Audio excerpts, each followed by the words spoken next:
Good afternoon. Welcome to the City Council informational meeting. The meeting will start in 1 minute.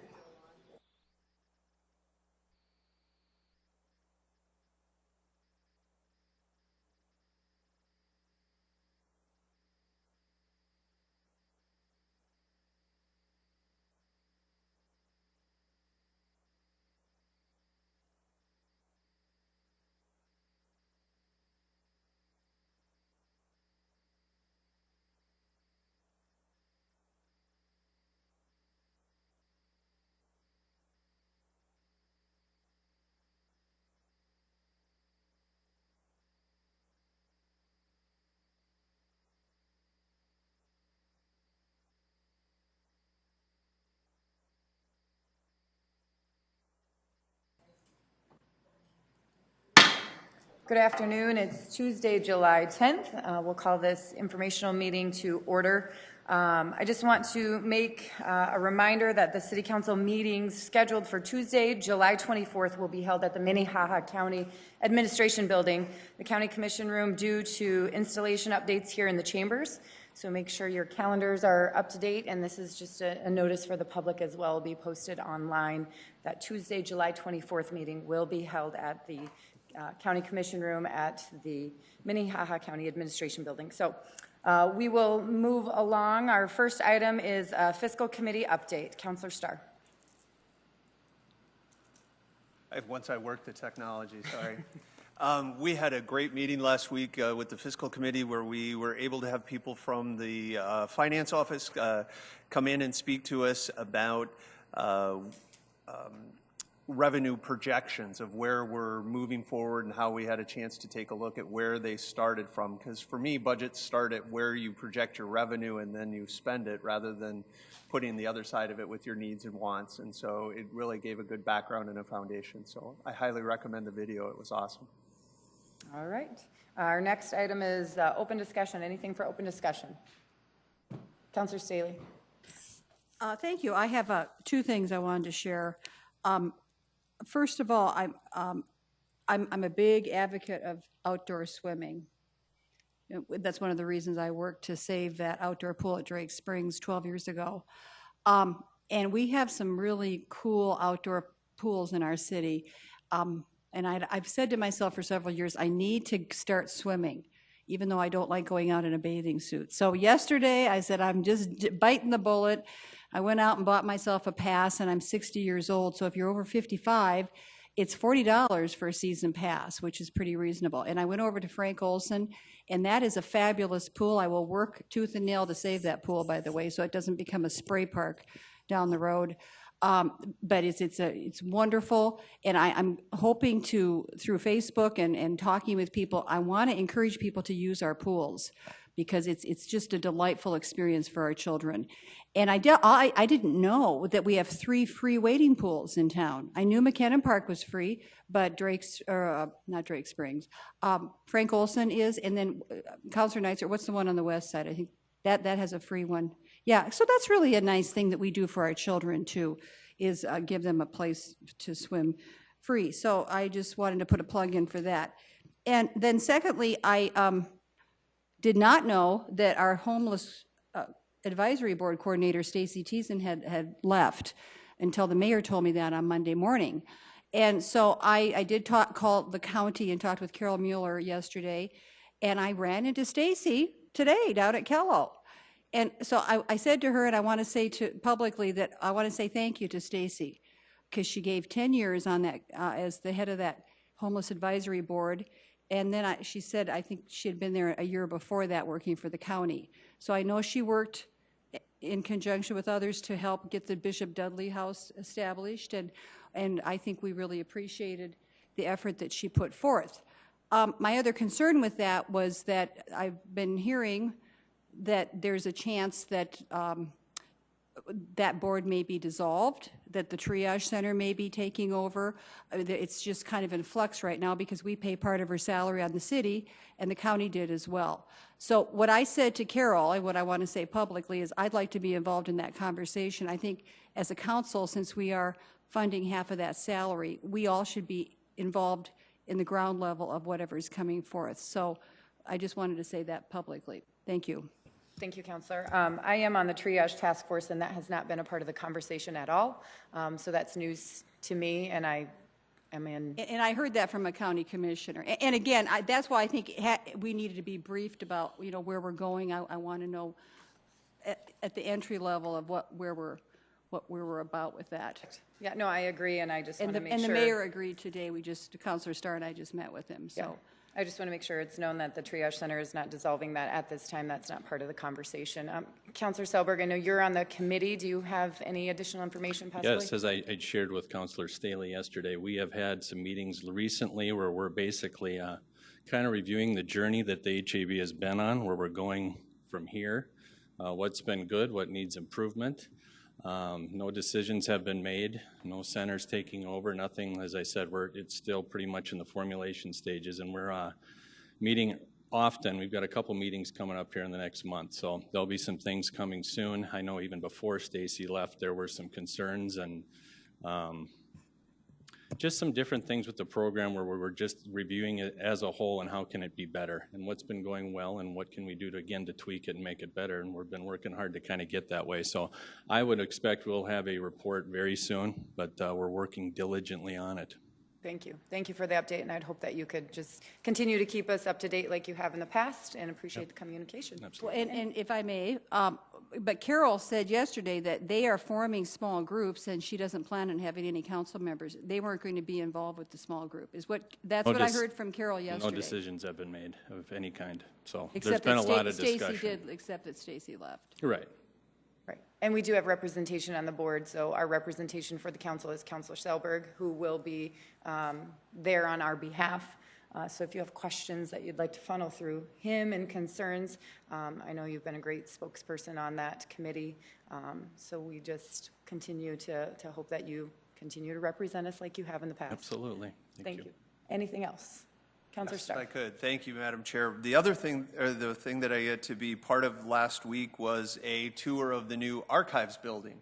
And it is so close to completion, ahead of schedule and below budget, that it is an awesome facility. And I did assure Director Hoskins that I was out of town the week that they were moving artifacts from the downtown building out to the new archives building. But anyone who wants to volunteer, I'm sure they're going to be spending the rest of the summer getting the artifacts moved, and it is going to be a remarkable building for the citizens to be able to use the information and the artifacts that have been stored. There is so much space that's available for the public to have working areas that are separate from the museum staff. So things can be solicited and asked for and brought out and able to use, whether it's from genealogical information to anything that you're doing research on that involves the history of the county and this part of the country. So it's exciting to see that project where it went, and to see it when it's empty. It'll be interesting to see how quickly it fills up, like most things when you have extra space. So it's exciting to watch this process come to a completion, and I know there'll be open houses and opportunities to tour and see the facility, and I hope all of you take a chance and the public gets a chance to see the facility before parts of it are kind of closed off to the general public on a regular basis. So, Thank you for the update. Anything else? Councilor Staley. Well, I also want to say last 4th of July, we had been invited. Wyatt actually reached out to the mayor and said, is there any way, do you need some help? And then he hooked me up to the food people, and then he extended that invitation. So Councilors Brecky and Councilor Starr and Councilor Selberg and myself helped pass out food as people were coming through the line. It was the first time I'd ever done anything like that. But I can tell you that I got so much positive feedback from the community. It really was just an embrace, and it wasn't just about one person embracing. It was about all of us having a part of it. So I'm really grateful that the mayor was open to letting us help, and look forward to doing this again next year. Very neat. Thank you for sharing. Councilor Brecky. Just wanted to share a little bit myself about the fiscal committee meeting. I actually sat through that meeting, as a non-member of the committee, and thought that the information was just extremely valuable. And I know I've talked to some of you council members about my concern that I have about the different levels of briefing that we're receiving as a council. and the concept of, having, receiving more information as a group, and I think that fiscal committee meeting for me was a good example of that. Again, the information and the questioning, it was a grilling in a positive way. I mean, Tom Huber did an amazing job of giving amazing information, and I can't imagine if I hadn't sat out on that, how helpful that's going to be for me being the first time to be on this side of the CIP and the budget process. That was such good information, and I see, Councilmember Neisert and Starr asked a lot of questions, and it was just such valuable information. So I'm thinking, again, as a new council member, shouldn't we all have that kind of information before we go into the budget process? Yes, I can go back and listen to it on tape, but I can't ask my questions because I'm not part of the committee. So I'm just going to make a little plea here to just, you guys keep an open mind on this, but I've talked to you about the committees, and I want to sit on all of them, the fiscal committee, the policy committee, the land use committee. If this is the kind of information that we're getting at those committees, I would just throw out to you to keep an open mind and think about disbanding the committees and just extending the informational meeting so that all of the council members can have the same information on those kinds of issues and all of us get our questions answered. And I think it would be very valuable if council members didn't need to, for example, sit on that fiscal information because they've been through this rodeo several times. They could leave earlier, they wouldn't have to come. But I just thought that was such critical and valuable information that it was an example of for me of reinforcement that that's the kind of thing that we should all have and all be a part of. So I just wanted to kind of share that with each of you because I've been talking to some of you guys about that. And I don't know exactly how it was run, but traditionally in the past, at every and all committee meetings, every counselor has the opportunity to ask questions and address whoever is presenting. And so I'm not sure if that was or wasn't done, but that is an opportunity that every person does have. So we all, whether you're on the committee or not, you all have the opportunity to speak, ask questions, make a statement. I know with former councils before this, couple before, a TIF proposal, a TIF presentation that was done, I had a lot of questions, and so I was able to come up and ask questions, make a statement. We went back and forth, and then it was all recorded, which was great too. And so if you're not on a committee and you're not required to be here, generally everybody does stay, but you are welcome to ask a question, make a statement, do anything that you would like with that. It's really supposed to be all encompassing for everyone, as well as public input at those meetings. So keep that in mind as we move forward too, that we want to be making sure everybody has a voice at those. Go ahead, Councilor. I would just respond to that. They did ask at the end of the meeting, for the questions, but to me then, why aren't we all sitting up at the dais and having the questions? I mean, what's the point? Why do some council members have to sit in the back? If it's informational, if it's informational, why aren't we doing it as a council?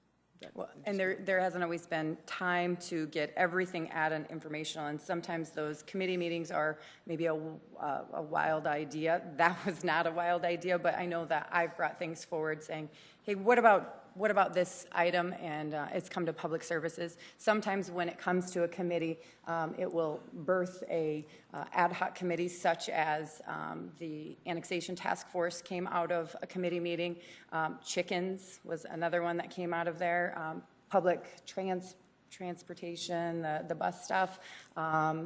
Pool passes was another one that came out of that and went into a committee and an ad hoc. And so it's more of a working session / a little bit more informal, that we're not really quite ready to have something come forward on the agenda, but really work through it. Boulevards is another example that then had an ad hoc committee, billboards. So it's kind of those early ideas of a counselor has or the administration has to bring forward that we can then work through and continue to work through. That's not quite ready for prime time is kind of the background. I'm not saying I agree or disagree on making changes. I just want to give you some historical perspective over the last 4 years that I've been here. Counselor, did you have something? I saw your hand go up. Oh, I just have a different topic Okay, of go discussion. Ahead. So if we're done with that topic, Counselor, I'll finish. Okay, thank you. I just wanted to announce now, since we had the opportunity, that we will be withdrawing the item dealing with the Veterans Cemetery, and it's nothing bad. It's just that, again, as I'd mentioned last week, due to an event before the holiday and in the holiday week last year, we just have not had the opportunity to get key individuals on both sides together just to dot our I's and cross our T's. I mean, it's very much alive and well. There's nothing sinister going on behind the scenes. It's just we figured that we better make sure that we do this right the first time. So we're going to just withdraw. And since we had deferred it, it would be my preference to defer, but since we don't even have the meeting scheduled yet at this point in time, I figured rather than defer yet a second time, it might be better just to withdraw it for this evening, and then hopefully we can put it on at the next available meeting. Thank you. Any other open discussion? Seeing none, we'll move to our one and only presentation. Annual Ambulance Service Report, Director Franken, welcome. Good afternoon. Jill Franken, Public Health Director with the City of Sioux Falls. Several of us are here today regarding the annual review of our ambulance service performance this past contract year, which ended mid-May. To start us off this year, Mike Bureau, who's Paramedics Plus Chief Operating Officer, will provide you with their annual report. With him is Mark Postma. Mark Postma is the Vice President of Paramedics Plus. And so I'm going to, right off the bat, turn it over to Mike Bureau. Mike?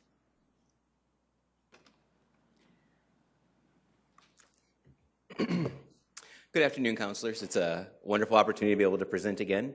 As I got ready for today, I looked back, and it was amazing to see my 2015, 2016, 2017, and now 2018 presentation.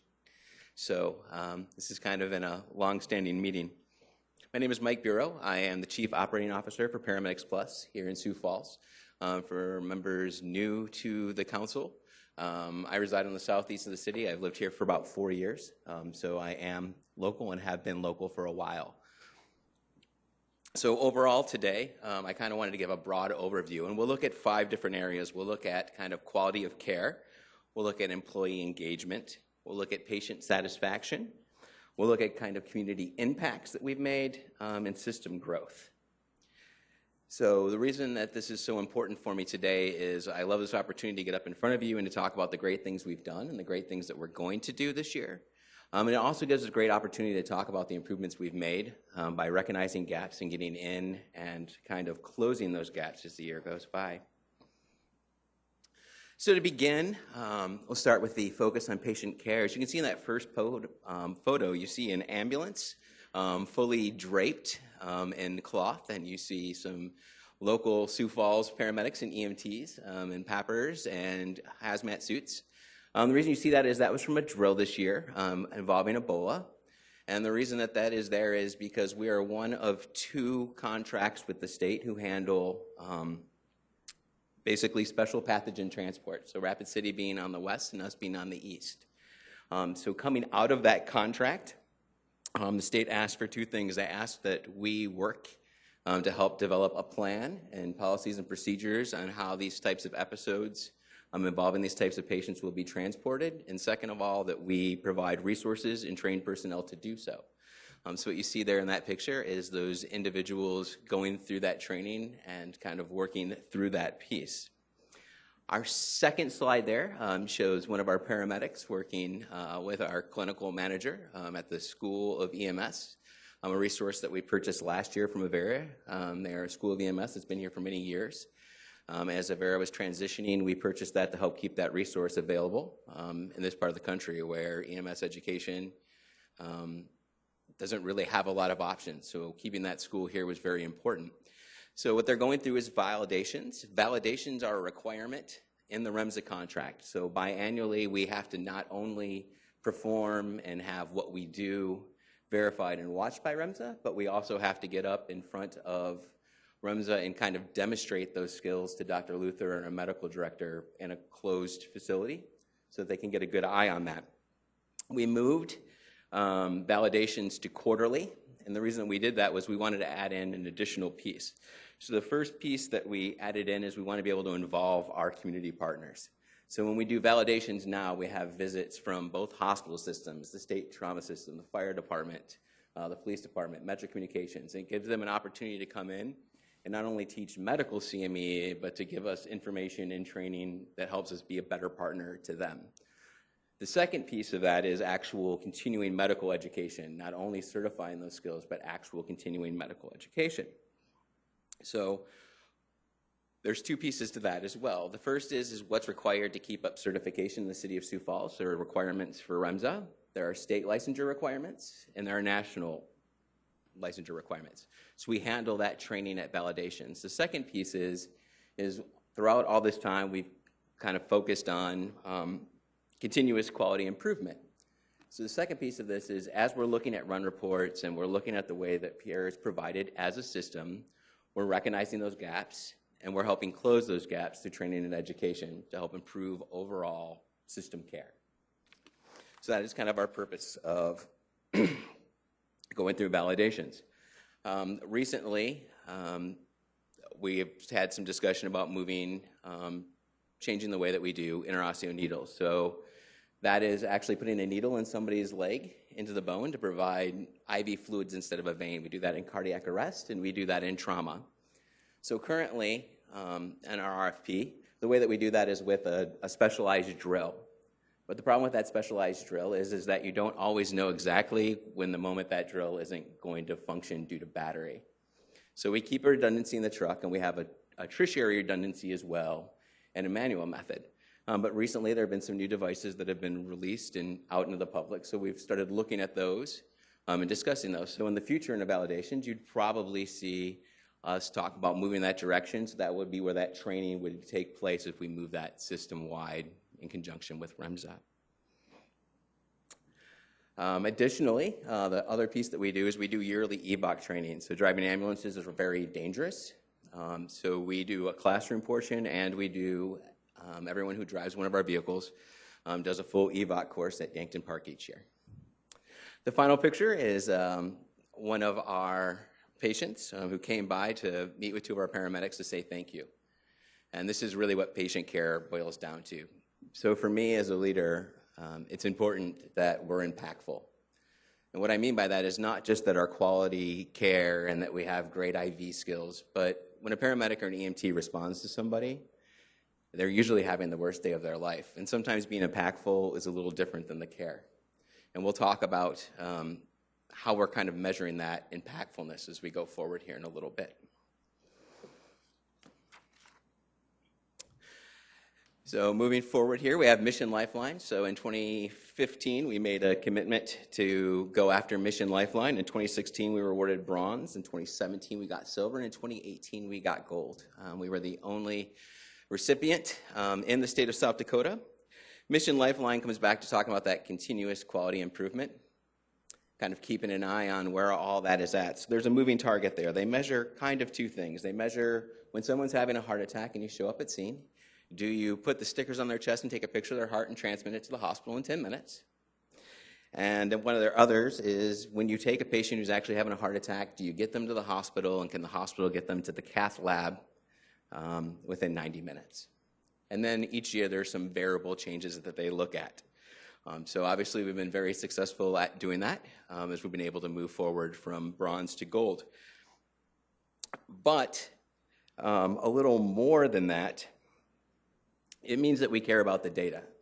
And the reason that we care about the data is you can't apply for this unless if you're willing to look at every single run report for every single chest pain you have. So if we have 11,000 calls in a year that generate a report, a significant portion of those involve some type of chest pain, somebody has to go through and spend the time to look at that and to find those identifiers and to recognize those problems and to close those gaps. So the reason that's important is because it really does affect real life, right, out on the streets every single day. So you see here are some clinical outcomes. On the left, you have dispatch to hospital time. So that's from the moment that Metro Communications delivers a call to us for a call for service for an ambulance to the time that we actually arrive at the hospital with the patient.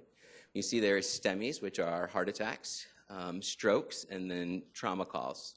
Interesting thing here is from the moment that we're actually dispatched on average to the time that we arrive at the hospital door is about 30 minutes. That's pretty darn quick. Over on the right, you see actual scene times. So you can see here at STEMI, the average seat time is about 15 minutes. So I said that it's important in order to reach Mission Lifeline, you have to send off that EKG in 10 minutes to the patient, right? So in order to hit that, we've got to have a scene time of 15 minutes. Because we've got to be able to get that done, get that patient packaged, give the appropriate medication, and transition them off. At strokes, we average about 13 minutes. And at trauma, we've managed to finally get this down to 9 minutes and 30 seconds. The reason I say finally is this is another one of those moments that we've really worked at to improve. And the reason is that trauma is essentially, serious trauma is a surgical disease. There's not much we can do in the field. Yes, we can tie a tourniquet. Yes, we can give you an IV. Yes, we can bandage you. But really what you need is a trauma surgeon. So they recognize what they call the golden hour, and they only give EMS 10 minutes of that to be included in scene time. So get that down to 9 minutes and 30 seconds is a significant achievement, not only for Paramedics Plus, but the city of Sioux Falls. Because all over the country, there are people trying to get that trauma scene time down under 10 minutes.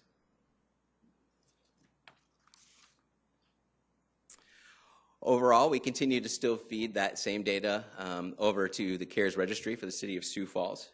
So this is, recognizes increased survivability of cardiac and especially survivable cardiac incidents defibrillated and witnessed. So once again, this year we had 25 lives saved. And when you look at that measure of witnessed arrest shockable, in the REMS system that runs 70% for survivability, and of all CARES it runs at 32.6. So that is a significant improvement in the city of Sioux Falls for somebody who has a witnessed cardiac arrest. And that's not just Paramedics Plus. Altogether, that works for high usage of AEDs, which is prompted by Sioux Falls Fire, who have worked hard to put that in and to get those AEDs accessible. And the second piece of that is Metro Communications, who does a wonderful job of making sure that they get pre-call instructions and CPR prior to fire's arrival and our arrival. So for us, it's the people who make the difference. In that left picture, you can see that Ebola team training and getting done and exiting out their PAPRs. And over on the right there, you can see Mark Postma, Senator Thune, and Monty Matthews this year at the EMS Stars of Life in Washington, D.C. Senator Thune was a champion for EMS. On a national level, South Dakota was very concerned about the ending of the Medicaid add-ons. So that was 2% for urban, 3% for rural, and 23% for super rural. And that is very, very important in the state of South Dakota, kind of in between here and Rapid City, and keeping ambulance doors open and patients transferred. And Senator Thune was a champion on that for us to get that done this year. So the last 2 years, we've sent representatives to the Stars of Life from Sioux Falls, and we've been lucky enough to have 2 diplomats from South Dakota who get an opportunity to sit down and to talk about their views on real-life issues on EMS in Sioux Falls, and to get the proper movement and the proper committees we need to get the resources directed back home. And we're happy to be a part of that. Kind of switching over, we'll talk a little bit about employee engagement. We started this last year and we went over it, and I promised you that I would benchmark it, so we had an opportunity to look at it, so we'll move over it. So for employee engagement, we look as a company at 3 individual areas. We look at kind of a supportive, engaged culture, so that's what does my supervisor and my team do for me. We look at me, which is my professional development and my personal development being met as an employee working for you. And the last one is about our work environment. So what piece is me as a leader in our environment has an effect. So the first one we kind of looked at here, you can see that looking at work environment engagement. So these are people who answered very satisfied was increased by 2%, and we moved satisfaction to very satisfied or satisfied by 6%. So this is questions like, I know it's expected of me at work. I have the supplies that I need. My environment promotes me to do my best. I work in a safe environment. So overall, we were pretty happy to see some growth in that. So we've obviously worked in that area to improve that. Our second area was my supervisor and my team. So this is a cultural engagement. So we made some big strides here. This is the area of like somebody cares about me, somebody values my opinion, my performance matters, there's mutual respect between my supervisor and myself. People I work with are committed to quality work. I've had recognition in the last week for the great things that I've done. Someone's taken notice to that. And that the organization I work for has ethical leadership. So last year, this area was one of our weakest areas. So in recognition of that, as a company, Paramedics Plus nationwide began taking all of our managers and directors and then our supervisors and sending them through a program sponsored by Safe Tech Solutions, which was titled their Leadership Academy. So over the year, we came back and we asked them to use those skills that they picked up. And what we found after coming there was that we had an 8% increase in very satisfied in terms of culture, and we had a 10 percentage point increase in satisfaction. So we realized that there was a gap there, and we realized that we needed to work to fill that gap, and we got the right resources placed in order to get that gap filled. The last section is me, which is kind of the difficult section. This is kind of questions like my workplace encourages my individual development.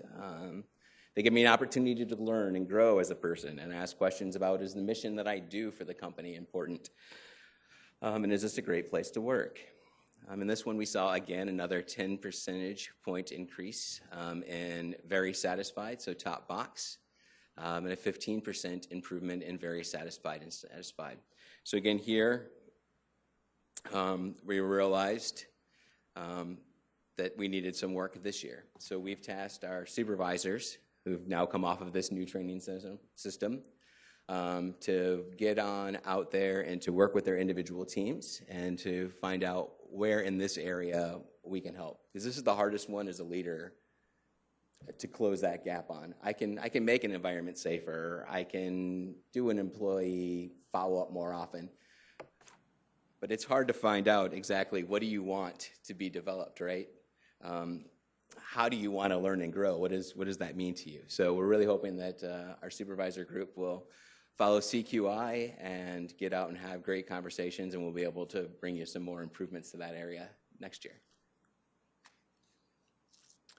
Crossing over to salary and benefits. As of April 2015 to today, basic EMTs in Sioux Falls make 15% more than they did in 2015.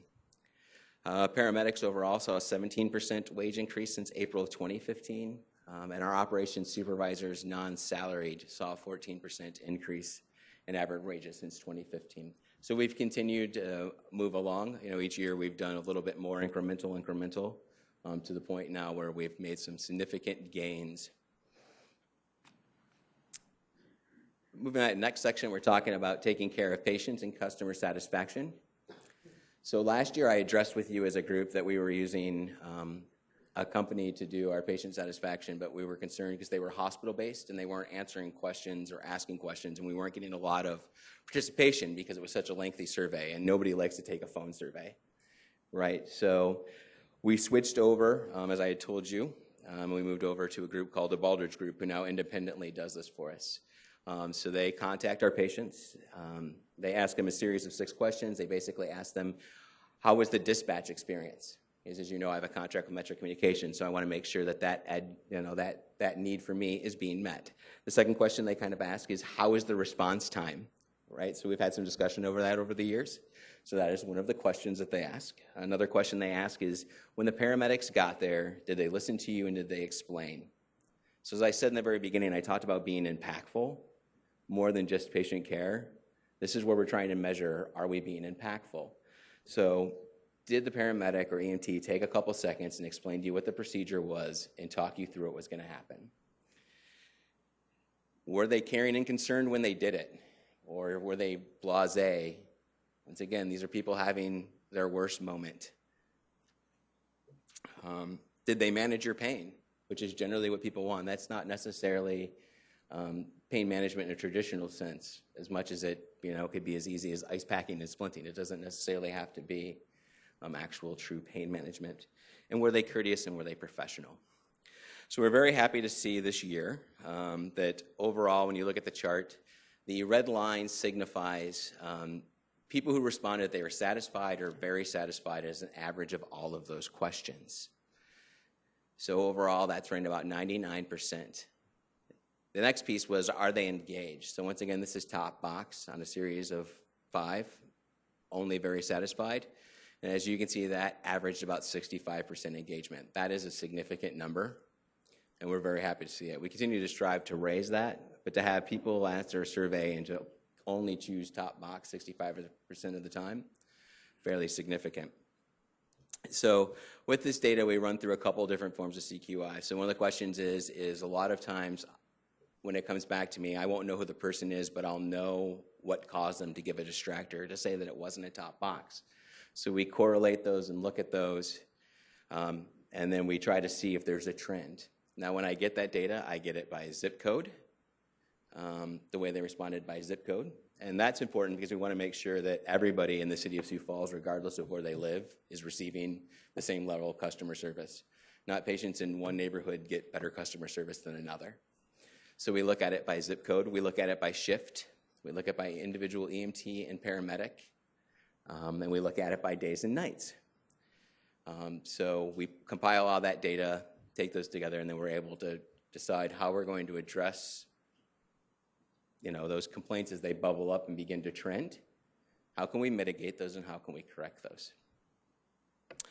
So in this area, I've talked about using CQI. One of the areas we use it as well is we recently noticed as we're getting ready to close the books that we had a slight billing error.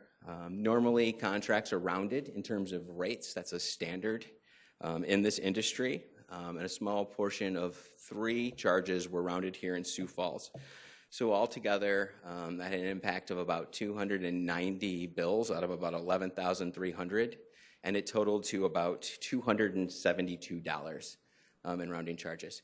So running CQI through that, we went ahead and made the appropriate corrections and began working on going ahead and just cutting those checks back out to the public, and also set up some safeguards between our billing company and ourselves to make sure that we're able to see those a little sooner than catching it at the very end. Community service. This is a new topic this year. Last year I didn't touch on this as much as I should have. So overall, we provide ambulance service to 16,000 ambulance calls over this last period of review, and we did about 12,500 transports. Additionally, we provided medical staffing to about 350 individual events, whether that be the Premier Center or Boy Scout or Girl Scout meetings or local churches or communities. And additionally, we donated over 40 individual events, 100%, whether that be staff, resources, or time to individuals. Additionally, last year, our chosen charity was the banquet, and you can see one of our EMTs there washing dishes at the banquet. So this year, we believe that that charity will probably be the banquet as well. We try to pick one charity additionally as well as a team effort to get out. One of the reasons that we like about the banquet is it gives us an opportunity to deal with some people who are our patients in a totally different environment where we're out of uniform and we're just normal people and able to kind of make an everyday connection as compared to being that responder in uniform. So moving over to emergency compliance over time. As you can see, I just gave it to you from the very beginning. This is an extension of what we looked at for the last 4 years. We've been compliant the entire time on all emergency response requirements. And then looking at non-emergency.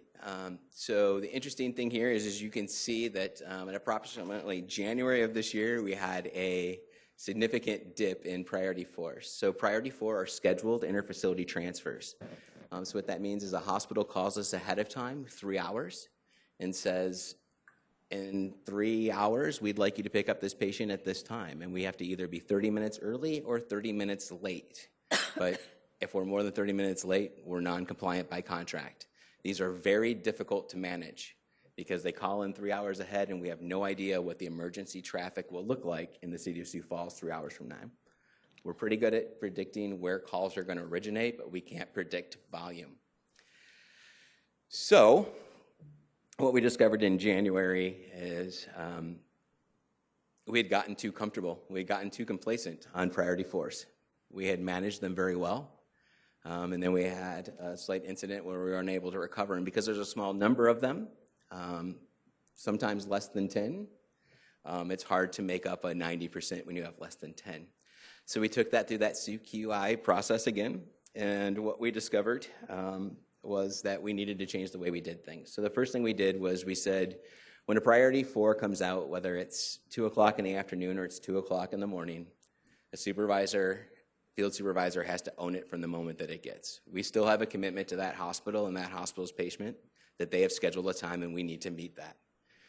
So a supervisor needs to own that. Additionally, all of our senior staff take turns once a week as being the administrator on duty. That's the 24-hour phone time. So the administrator on duty needs to be woken up and be made aware of a P4, even if that's 3 o'clock in the morning, and we need to manage that. The second piece is we needed to look at our new Lincoln County resource. So we have a commitment to the city of Sioux Falls and the citizens that we won't run a non-emergency call for the hospitals if we only have one ambulance available in the city. That's always been our rule. So non-emergency patients are important, but they are in a skilled nursing facility and they are being cared by doctors and nurses. So if we have to be late on a P4, we eat that fine, but they're not somebody at home laying on the floor alone at 3 o'clock in the morning. So one of the decisions that was made was to look at that Lincoln County asset that we added this year, and how do we bring that into the system even at 3 o'clock in the morning and put them at post so that we're at level 2 so that we can still meet that patient and we still can give City of Sioux Falls, an ambulance at post while we wait for everyone else to come available. So that was a big CQI there, and we're monitoring that monthly and watching it, and it seems to be working and improving.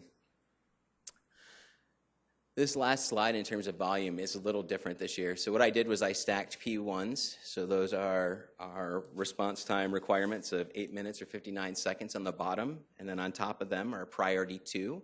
Those are also an emergency response, but they're non-life threatening. That's your 11 minute, 59 second.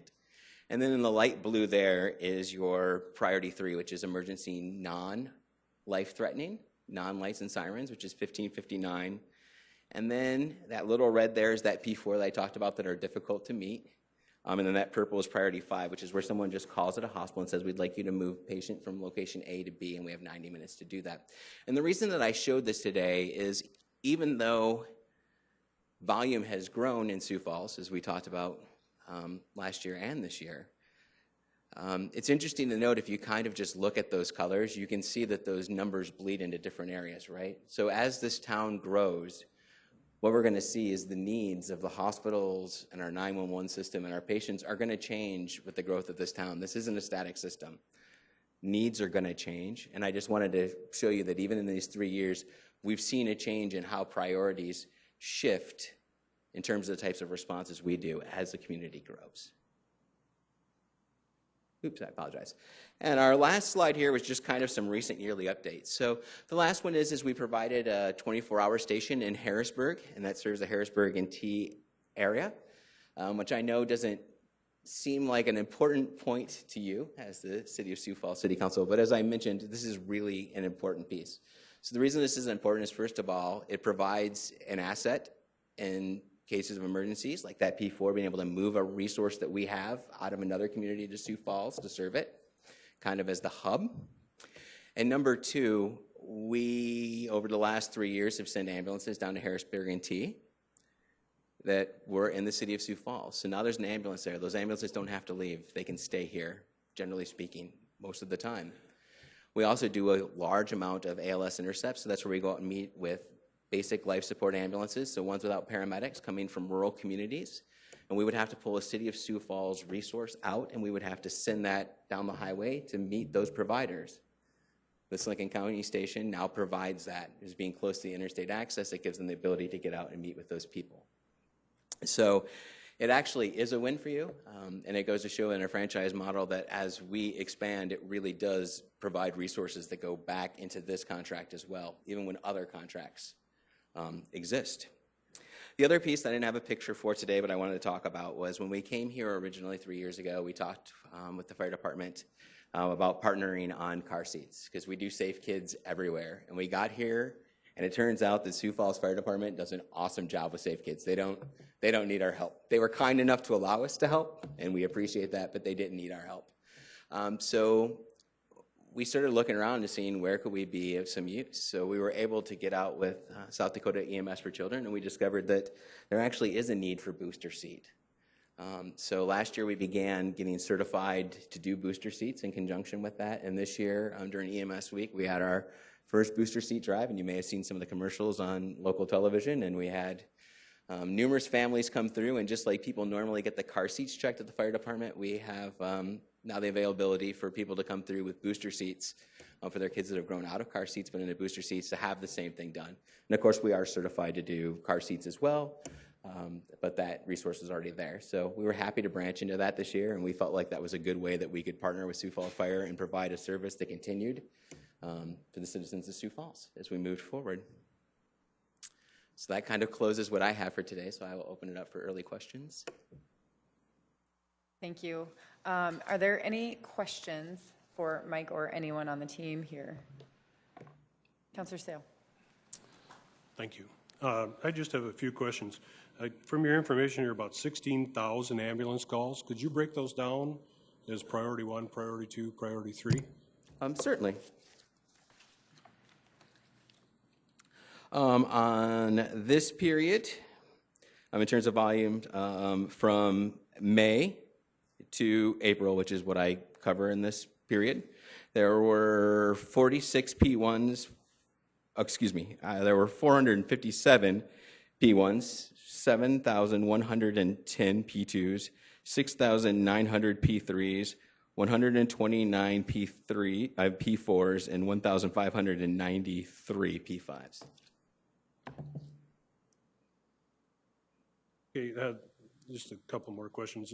If you have 98% of your P1s are you're hitting your 98%, those that do not hit, they could be 15 minutes, 20 minutes. How far are your outliers on your P1 calls?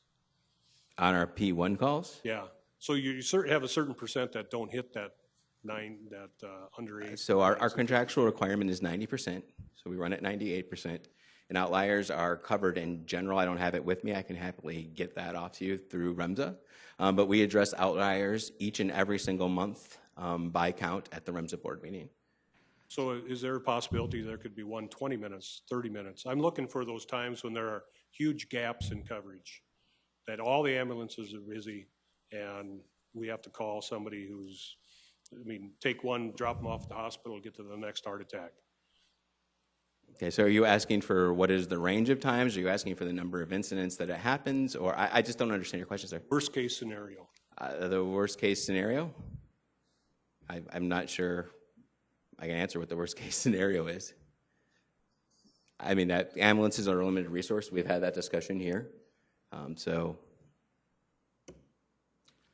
I think 20 minutes has been the worst one that we've probably seen off the top of my head. But that wasn't a priority 1, that was a priority 3. Non-life threat, non-emergency. This question might be for Director Franken. I understand that the fire department is putting in a program to put some of their paramedics to standby in emergency scenes. My question would be, if that goes forward, current ambulance contract calls for the paramedics plus to stand by. Is there a rebate if they're not going to have to do that? Well, it actually has been part of the original RFP and the contract that for standby that there could be, even though it was agreed upon that Paramedics Plus would participate in those activities, that would be something up for negotiation and discussion as we move into this collaborative work with our EMS system. And so it was never intended that might be the ultimate solution in the long term, and so that's why you're seeing some activity around the fire department engaging in that. Julie? Yeah. So I think as far as answering your prior question, if you don't mind, or just helping you with that, I think it would be helpful if we can provide you with some information, and we'd be happy to email that to you to give you kind of a sort of a year snapshot of the reports that we've sent out every month from the REMSA board meetings. So you can see by priority how many calls have been outliers that you were asking for, because they're very few and far between. And so maybe that's something we could provide for you. Well, they're certainly the ones that get all the attention.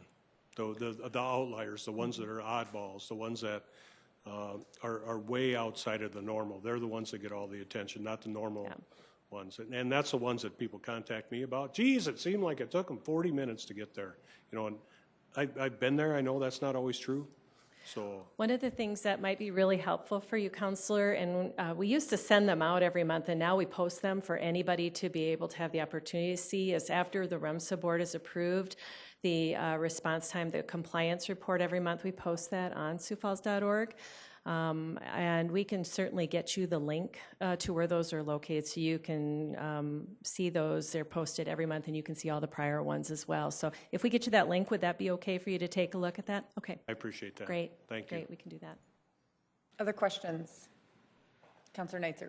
I just wanted to share that as I read the report earlier today, the performance report, and then listened to Mike's presentation, some of the things that were really impressive was the cardiac care, which I know is a holistic deal. It isn't just you doing that. This is a good place to have chest pain, a good city. The employee survey numbers, a lot of those numbers and a lot of the other numbers were way up, and I know that was kind of a concern that had been raised in previous years. The salaries are up, another concern that had been raised. Great patient reviews, which is really great to see. So commend you for all of that work. The question I do have is, so when the survey happens and people are asked that question about response times, you know, was a response time, however it's worded, good or whatever, I would be curious, when you look at their perception versus you go and look at the number, is there any correlation, or is perception really sometimes way off? I'm guessing it could be all over the map, because I'm guessing, you know, in a situation like that, a minute feels like 20. So you may be well within your compliance, and they may. I'm just curious you must look at that whenever somebody notes, I thought Absolutely. It was a long time.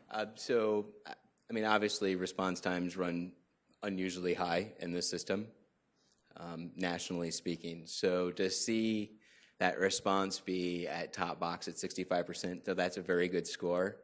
Obviously, we would expect that to be a little higher. And some of that comes back to, as you said, outlier, right, perceptions. And some of that comes back to a minute looks like an hour. So, you know, I don't know if there's a definite coefficient of correlation between those two objects, but I will say that anecdotally speaking, it's obvious in the data, right, that when we very rarely get a distractor these days related to long response times, so dissatisfied or very dissatisfied. But the trend towards neutral to dissatisfied, when there is a lot of discussion about slow ambulances, does seem to increase in the data. So of course that perception is inundated in the public. And once again, it comes back to that minute being 20 minutes in perception. Sure, and obviously for all of us, you know, everything is important. Obviously for us personally, we want you there right now, so even if you hit the compliance time, they might have wanted you there a couple of minutes sooner, because it's scary. So the other question I had was, this is just as I was reading the report, I'm just curious, high-risk calls including 100% of drug-assisted intubation calls. I know what an intubation is, but what makes it drug-assisted? Because I thought usually don't you sedate somebody to intubate them anyway? Maybe I'm wrong. So there are several ways to do intubation from a 911 EMS perspective. There's a lot of ways to do intubation across a hospital scheme. So you kind of have no facilitation at all, right, which is just a patient who is unconscious and has no gag reflex is able to be intubated. And then some systems use a secondary approach, which is a facilitated, so they don't actually truly sedate someone, they just relax them enough to be able to do that procedure. The third is what we use here, which is RSI.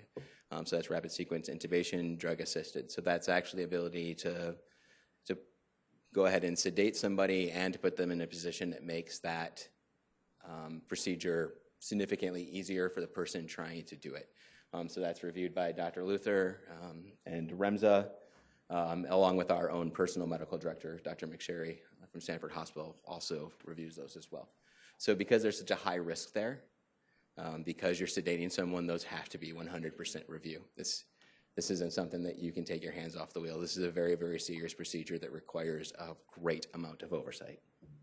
Okay, that was my other question, is why it was called out as being 100% reviewed. So, okay, thanks. Any other questions? Counselor Staley. Yes, I have several questions. First of all, I agree with Counselor Neitzer as I'm listening to the accolades on page 8 here, where you see your retention rate has gone up 10%. So that's excellent. I'm glad that you say your wage has gone up, excuse me, since 2015 as well, because I know these people are doing intense work, and they're doing as much as a nurse would be doing, from what I saw when I rode along. But which, by the Thank way, you. riding along is doing a, Counselor Neitzer and I did that. It's a good thing. And we're happy to provide that. Good. Okay, so thank you for that.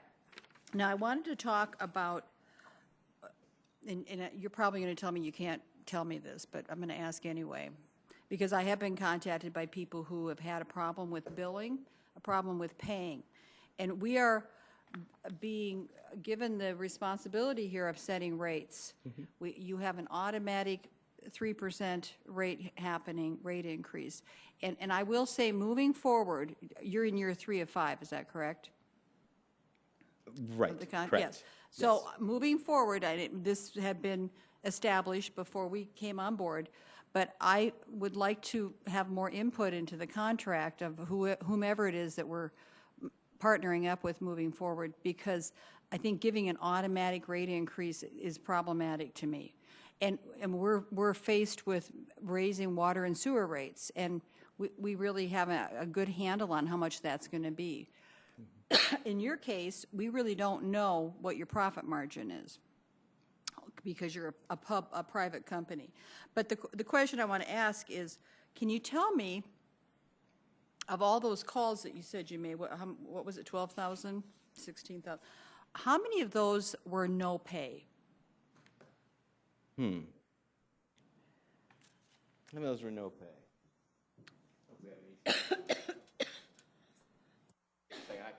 I've got a couple things here. Let me check, but I'm not sure if I can get to that number. Well, because I mean, I know that my understanding is that there is a certain amount of a wash that happens. And so it's like some people probably can't pay, and then does the county pay you something? No, Or, I mean, there is zero subsidy in the system. So if a person, an indigent person, gets picked up and they have no money, you just eat it? That is correct. That's okay. So that it'd be interesting to know what percentage of your calls of those are that. So I'd like you to get that for us. I think publicly we need to tell our citizens about that. And then what percentage are non-insured? Because there again, if they don't have the adequate insurance, they're paying out of their pockets, correct? Yes. Yes, so that's another concern that so that would be in the same situation as the person who has no money. It just, do you ever go after people like bill collectors and credit? I mean, Well, there's a couple different mechanisms there. We have some charity available for some patients that qualify. And then like any other business, we do turn over to move forward debts, just like any hospital system in the city would as well. so that person who has no money, they're turned over too, right? I mean, that you just can't squeeze any money out of them, but they're in the system. Well, we've got to move them over like any other hospital system would, and any other public system that bills. Okay, but, so I would be interested to know what percentage are actually trying to pay you? What percentage have the insurance aspect, or they've got the money, they're paying you off? And what percentage never pay? Okay, and then the other thing I'm wondering, because again, we're giving them a rate increase here. What is the average cost of an ambulance ride? Is there a minimum cost if I call you and you come to my home and then I change my mind? Is there a minimum cost? So in other words, if I show up and you decide not to go, are you billed? Yes. You are not billed, except in one caveat. So this contract does allow for treatment, no transport. So that's if we use certain medications as recognized by Medicare, we can bill on that one individual rate, but that rate is also set by ordinance. And there again, So that's a very small case. That's a very small number of people. So generally, if you call and you change your mind, then we have you sign a refusal. We explain to you the risk of refusal up into including death. And then we tell you to have a pleasant day and to call us back if you need us. Okay, okay, that's. We eat that cost. But otherwise, if you do come out to my home, and I'm assuming there's a minimum charge, can you tell us what that is? A minimum charge for what? Just to start the clock. There's no minimum cost until we transport you. There's a But cost no, that's to what I'm transport. saying. You transport me. There's a minimum. I mean, how do you determine? Is it mileage? Is it intensity of care? It's set by the rate that is set by ordinance, related to increase each year plus mileage. So is there just an average? I mean, So amount? There must be wanna touch like this a piece bottom line of what it's going to cost someone to take an ambulance ride. So tonight is the ordinance for the rate increase. And in that, there should be an addendum. It should be listed in there what the rates are for ALS, for BLS. There's 3 transport rates, if I'm correct, off the top of my head. There's a rate that they can apply for mileage, and then a rate for oxygen. And so you have those before you for tonight. So you'll Okay. be able to see that. That's the proposed increase. That would be the 3%, and that's what will be presented tonight. So that's for you Okay, to review. okay, thank you. You bet. And then, okay, I have a few more questions. Okay. Go ahead with one more follow-up, and then we're going to just ask, and then we'll come back around if you're all right with that, Counselor.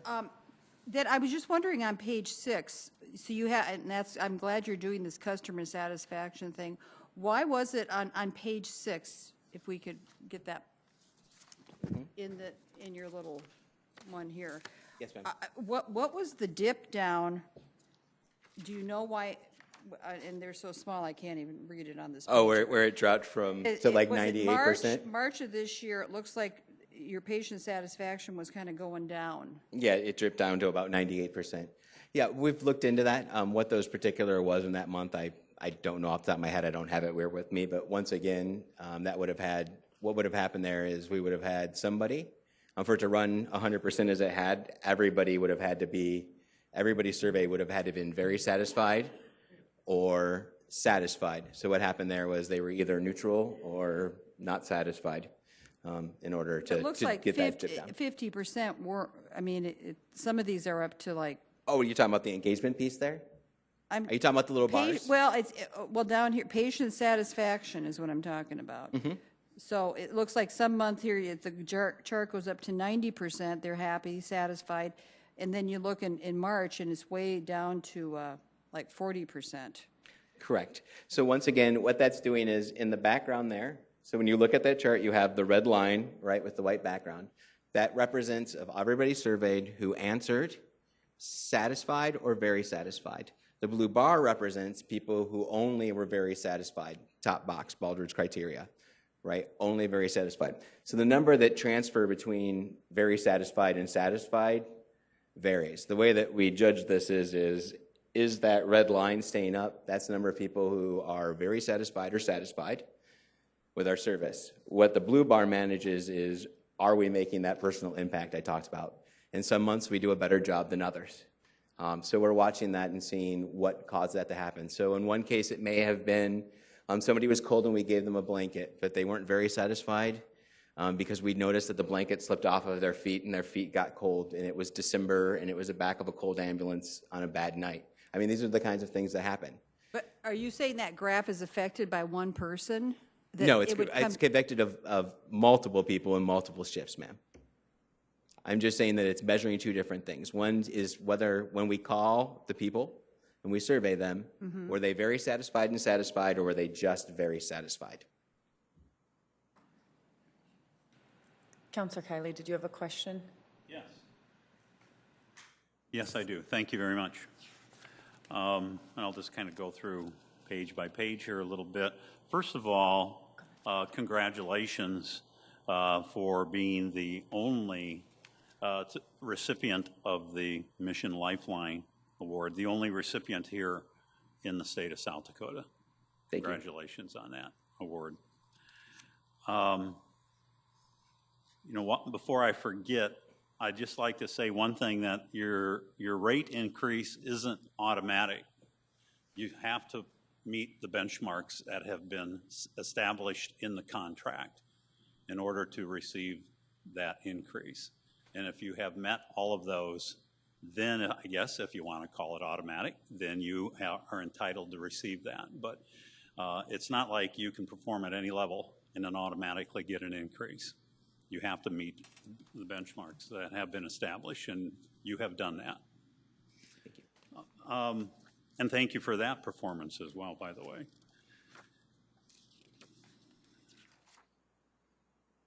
The improvement of work environment, focusing on that and including this increase in salary and benefits, and I know that two counselors have already addressed that particular item. I too want to address that, because I think that goes a long way in the quality of care that you're providing to the citizens that need that care. So I commend you for your efforts in that particular area. And then I also wanted to talk a little bit about the patient satisfaction, the customer satisfaction. 65% very satisfied, and the 99% very satisfied or satisfied. So in other words, in that 99%, your breakdown would be 34% were satisfied, but 65% were in that very satisfied category. Correct. So that's maybe will help some better understand that. So very high. And I mean, that's what we're all about here. And not that we're satisfied until we reach that 100%. And that should always be our goal, whether it's achievable or not, but it's still a goal to have. And I just wanted to talk a little bit about the 16,000 ambulance calls. 12,500 resulted in transports. So as we've already addressed, that means 22% of your calls did not result in a transport. Therefore, you did not receive any payment unless something was administered that falls within the category that you addressed here earlier. Yes, sir. So $0 collected on that, despite your effort at that point in time. And then in addition to that, of the transport, you are going to have that percentage that you have transported, that there is an expense out there, that it's difficult to collect if you ever collect. So that you eat as well, too. Correct. And no liability or no nothing on the city's side in terms of making that good to you. All right. I think those were the main points that I just wanted to address. I thank you for your service to the community and the service of care to our citizens, and I do particularly again commend you for your attention to the details that will improve the work environment that leads to this level of patient care. Thank you, sir. Counselor Neitzert, I know you had your hand up as well.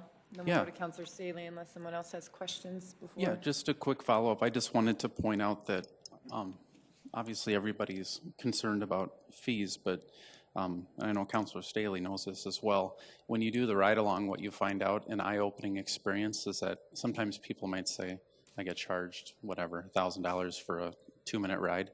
but you're not just paying for that ride. You're not just paying for the medical care. You're paying for the 24/7, 365 standby, and you sit there sometimes for 2 or 3 hours between calls. So you're paying all of that labor and those people to be there when you need them. So you're paying for all of that other time as well. And then, of course, just like in any medical, facility or profession, just like the bill I got from Avera that was somewhat eye-popping for certain procedures. I was unlucky enough, quote unquote, to be insured, and so obviously there's a lot of people that are on Medicaid and Medicare, and your reimbursements are very low. And then you have people that don't have insurance and aren't paying, and so obviously you're a company that needs to make some sort of a profit to stay in business. So somebody and somewhere has to pay. So and yes, those rates are online, and they range from $12.56 for emergency ambulance base rate ALS and BLS, and then the ALS non-emergency base rate $950, BLS non-emergency base rate $710. Mileage per loaded patient mile, $21.86. So is that, so if you take me 3 miles, you could charge 3 miles plus the base rate? Would that be? Correct, that would be an appropriate response. Okay. Oxygen, $49. Treat, non-transport rate.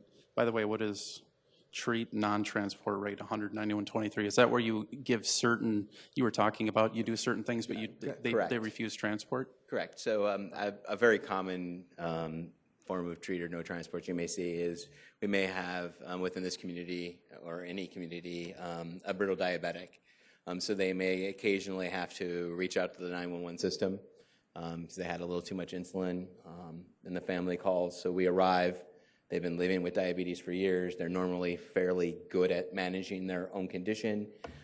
We show up, we give some medication, we spend some time there.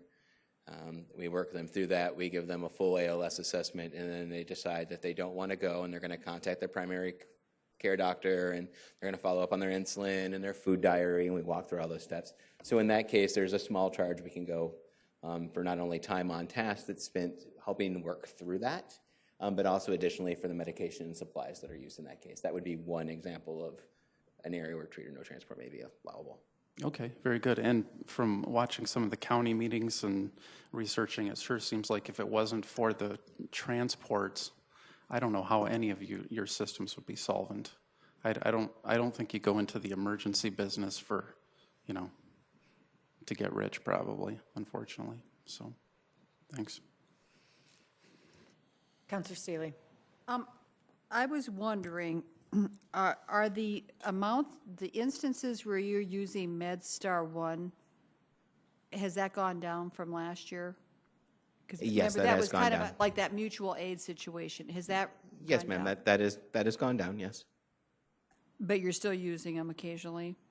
I don't believe we've had a mutual aid since August of last year into town. Oh, really? They're not? Okay. We haven't had a single one. Okay, good. That's good. And then you were talking about the non-emergency transportation, and you're mentioning 3 o'clock in the morning. Mm-hmm. Now, my thought of that usually is people who are being transported. I mean, it's something they've scheduled. They're going from point A to point. So why would that be happening like at 3 in the morning?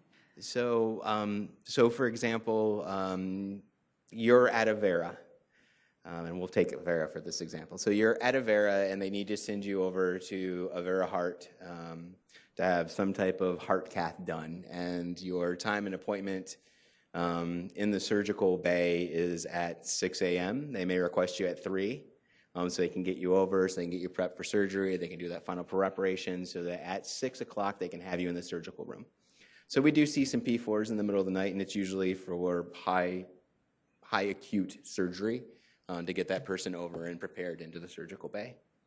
But would you say the bulk of those transports are probably during the daytime?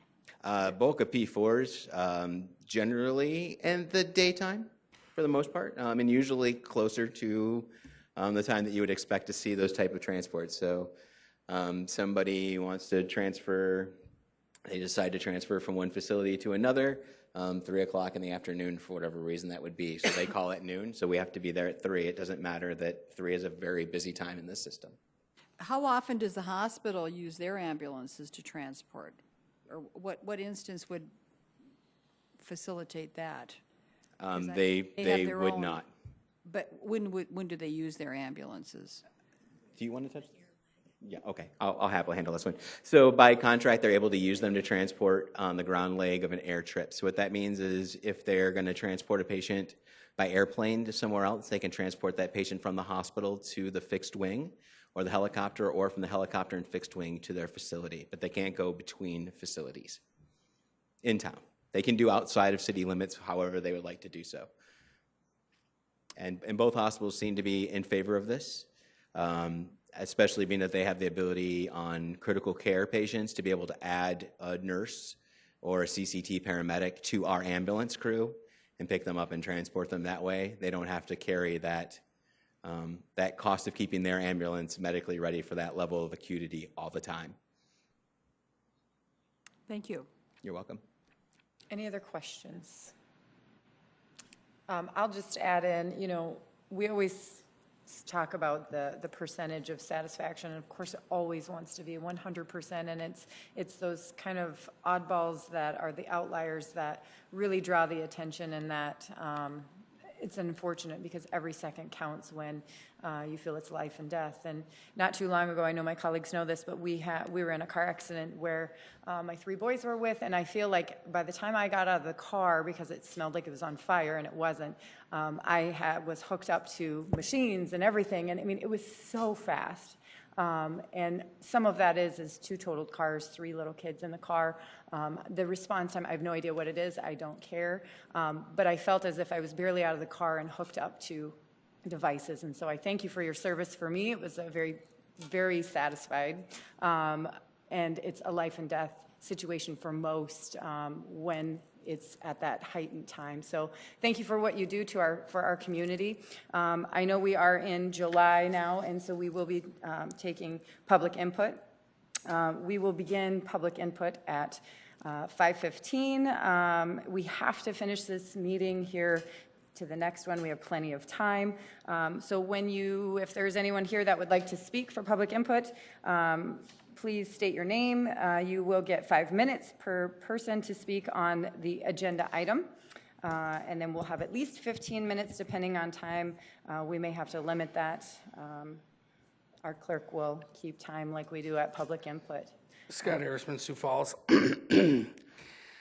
When you listen to some of the things that were said today about the ambulance service, some things that are pointed out show more and more why a public ambulance service makes more sense. One of the things is when I looked at the contract, it shows the increases. It's online on SIRE, and it shows the increases and everything. The one thing that surprised me was there was like $21 per mile fee on top of your base rate. Now, the last time I went and filled up my car with gas, it was $2.98 a gallon. So I'm kind of confused as why we would be charging $22 a mile for gas. But that's what a private ambulance company has to do to make money. Right now, our fire department is planning on going into ASL training. We're going to be funding it. We're also going to be funding a $30 million safety village. The fire department is already showing up to these things, and essentially we are, as taxpayers, are subsidizing the ambulance service, the private ambulance service. As Councilor Steele pointed out, there's people who don't pay.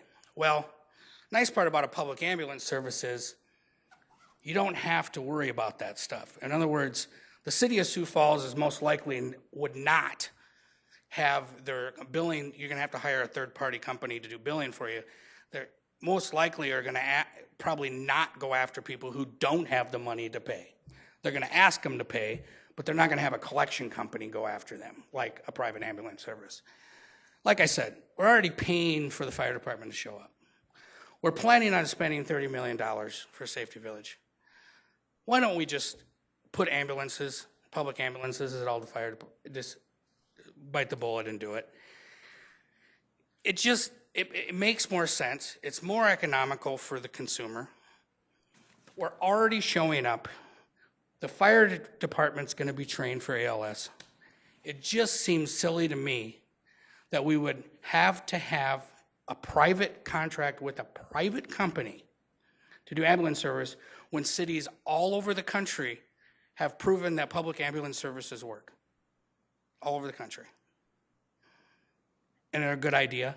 And we're already spending the money anyway as a city to train our fire department to do this. And just, you know, last time the fire department did a presentation, they talked about how many fire calls they went on. And you know what the largest percentage, I think it was like 80, 90% of the calls our fire department went on, you know what they were? Emergencies. Not fires, emergencies. So we're already subsidizing them as a taxpayer to go to these players. And so then if we just let them do the whole thing, it'll save the consumer a lot of money. And we don't have to have this thing of dealing with a private contractor to do the work. And cities across the country have done it. You could go and study all of them. This isn't, we ain't recreating the wheel here. And one more thing I wanted to comment on. I got some time that was brought up in open discussion, and I had no idea that Janet was going to bring this up, Councilor Brecky. I agree. The committees seem kind of silly. The entire council should be up here asking questions on every single thing that comes up, instead of having certain members.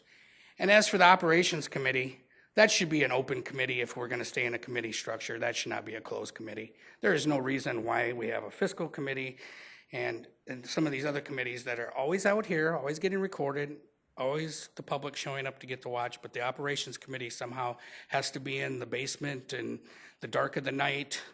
Somehow the public shouldn't know what's going on in the operations committee for some reason.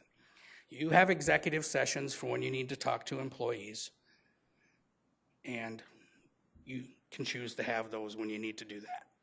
Otherwise, the operation committee should be in the open, and we should know what's going on there. Thank you. Anyone else like to speak? Seeing none, I just have two announcements.